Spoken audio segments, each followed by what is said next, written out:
The wedding hall went silent. The music stopped. The groom turned around in confusion as security grabbed a poorly dressed man by the arm. Someone shouted from the crowd, "He doesn't belong here." The man didn't resist. He didn't shout. He only looked at the groom and said quietly, "You don't recognize me."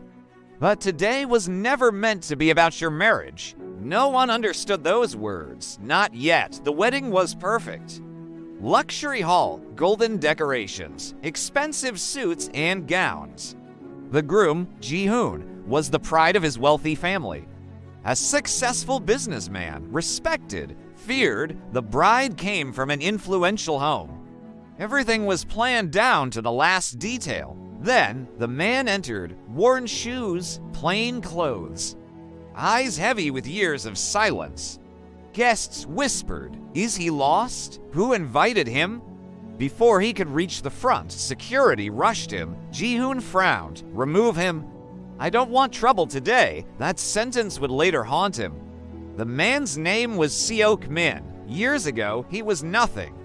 No education, no connections, no money. But he had something rare, loyalty. 20 years earlier, Seok Min worked as a helper for Ji-hoon's father, Chairman Kong, a powerful man who built his empire with ruthless decisions. Seok Min drove for him, protected him, covered for him. One night, everything changed. That night, Chairman Kong made a deal that went wrong, illegal, dangerous, deadly. Police sirens appeared, panic followed. Chairman Kong looked at Seok Min and said, "Take the blame. I'll take care of your family forever." Seok Min hesitated. Then he saw Ji-hoon, just a boy, hiding behind the door, shaking. Seok Min nodded. That night, Seok Min went to prison for a crime he did not commit. Prison destroyed him. Years passed, no visits, no letters, no help. The promise disappeared. When Seok Min was released, he had no home, no savings, no family. Chairman Kong was richer than ever.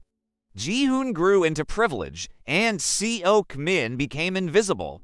But he never forgot. He didn't seek revenge.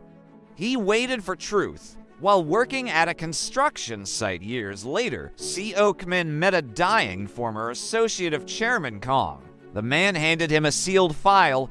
Inside were recorded confessions, signed contracts, evidence of corruption, a legal clause transferring assets if the truth surfaced, and one final line: "If this reaches the wedding day of Kong Ji-hoon, the truth must be spoken." Seok Min finally understood. The wedding was the trigger back to the present. Security dragged Seok Min outside, but before he left, he shouted, "Check the groom as family trust document, Section 9. The bride froze. Her father, a lawyer, stiffened. The ceremony stopped. Phones came out. Minutes later, panic, because Section 9 stated, if the original crime is exposed, all assets transfer to the falsely convicted individual. The room erupted. Ji-hoon trembled. This is a lie. But the evidence was already spreading. Police arrived. Media followed. Chairman Kong collapsed. The bride removed her ring. Guests left in silence. Ji-hoon ran outside and found Seok Min sitting calmly. "Why now?" Ji-hoon whispered. Seok Min replied, "Because lies survive in silence. Truth needs witnesses." Months later, the empire fell. Assets transferred. Seok Min didn't live lavishly. He funded schools, helped prisoners, lived simply. One day, Ji-hoon visited him. "I didn't know." Seok Min smiled gently. "That was never your crime." As Ji-hoon left, broken but wiser, Seok Min looked at the sky. For the first time in 20 years, he was free. Some weddings celebrate love. Others expose lies buried for decades. And some guests arrive, exactly when destiny calls them.